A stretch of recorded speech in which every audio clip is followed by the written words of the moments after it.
Hello and welcome back to the Acting Coach Network podcast. I'm Savannah, acting coach, theatre school founder, mum, and your go-to guide for building a business that brings in joy and income without the burnout.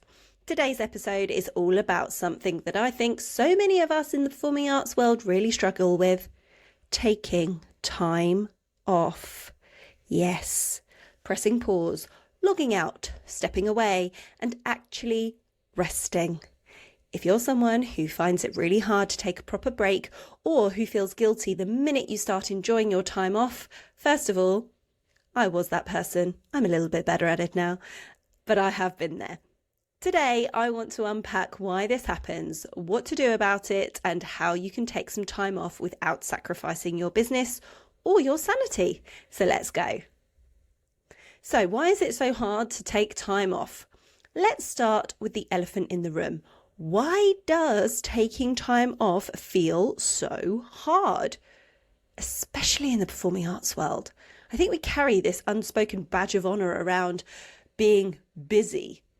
Like, if we're not constantly teaching, replying to emails, rehearsing, coaching, prepping, then maybe we're slacking, maybe we're lazy, maybe we're not committed enough, or maybe we'll fall behind. And for those of us who are running schools, coaching businesses, or juggling multiple creative roles, that guilt can be so real.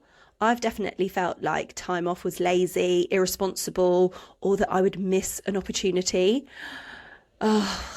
Full disclaimer, massive FOMO person here. I really suffer from it. And I always think that I'm going to be missing something.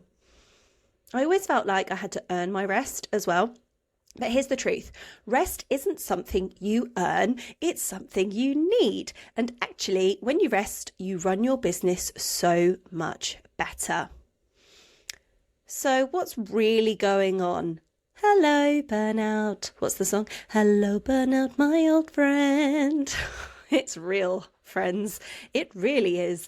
I know it's a word now that gets tossed around a lot, but I'm seeing it more and more, not just in myself, but in my team. Some of my wonderful coaches are working for me and for other companies because they're freelancers and they're working actors. So add in the emotional energy it takes to teach, mentor, and hold space for students, and no wonder we're all hitting a wall. If we don't stop and recharge, we don't just feel tired, we start resenting our work, we get snappy, uninspired, overwhelmed. The list goes on. We all feel it. And we're just not at our best for ourselves, for our students, our teams, our clients, or our loved ones. So that is something that has to change. So, how do we take time off without the guilt?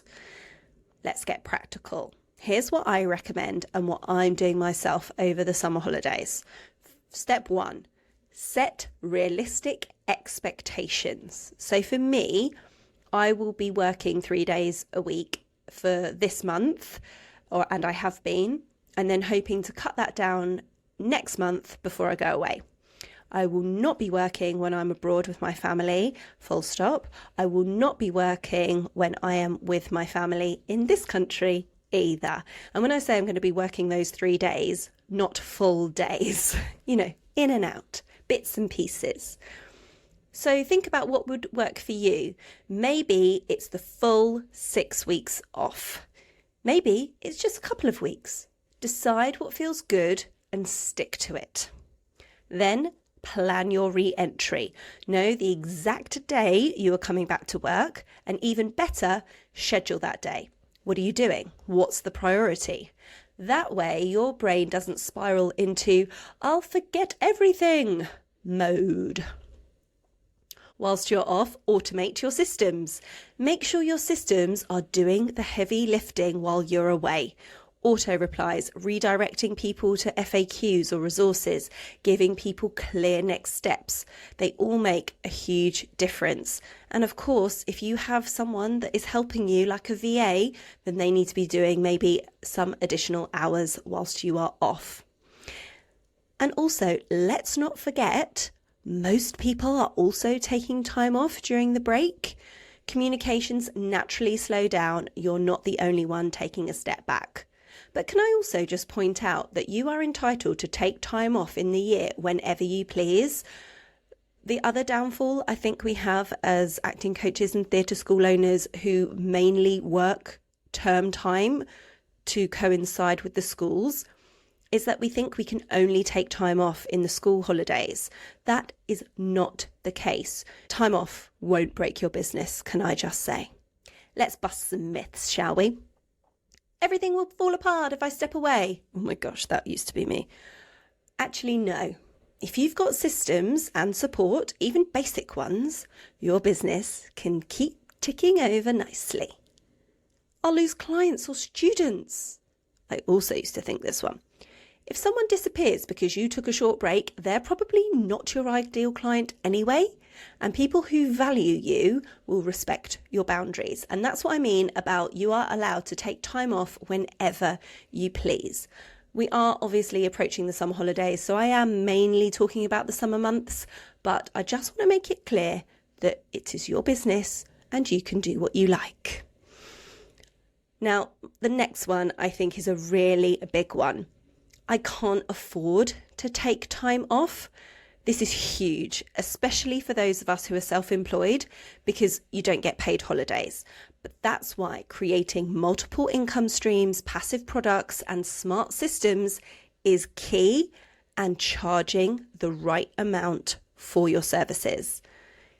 The passive part is something that I'll be talking more about in the future, and I am so excited to talk to you about this in future episodes.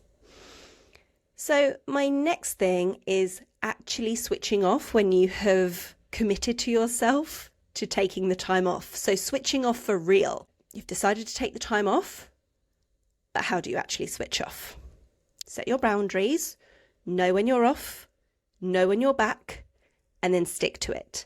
Make sure everybody in your team knows that you are off so that they know not to contact you. Plan all your non-work things. That might be a nice hot soak in the bath and a skincare session, a proper Netflix binge, a long walk in the sunshine, a yoga class, fat chocolate bar and a blanket on the sofa. Absolutely no judgment, just joy. Get outside. I mean, as coaches, we spend a lot of our time inside, whether we're in studios or behind screens. So moving your body, breathing in fresh air, raising your heart rate, even a little is amazing. That's not just exercise, it's therapy, isn't it? We all know this, but we actually need to put it into practice if we aren't already. And of course, please don't plan absolutely every bit of your non-work time within an inch of its life, because then there'll be nothing spontaneous that happens and you'll have made too many plans and it might feel overwhelming.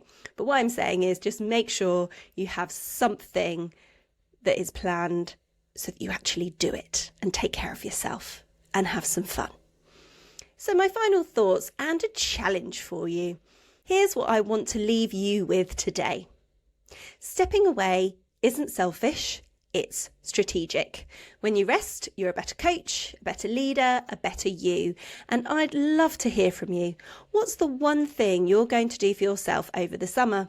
Not for your clients, not for your business, not for your team, not even for your family, just for you.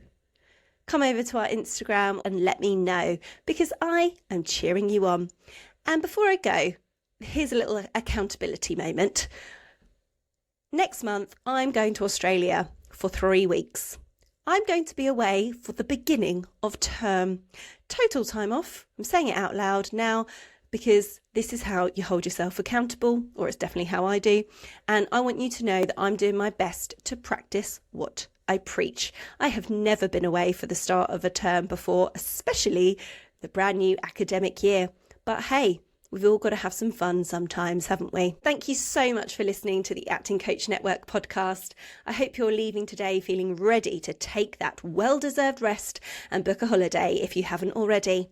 If you enjoyed this episode, make sure you subscribe and leave a review. It really does help so much.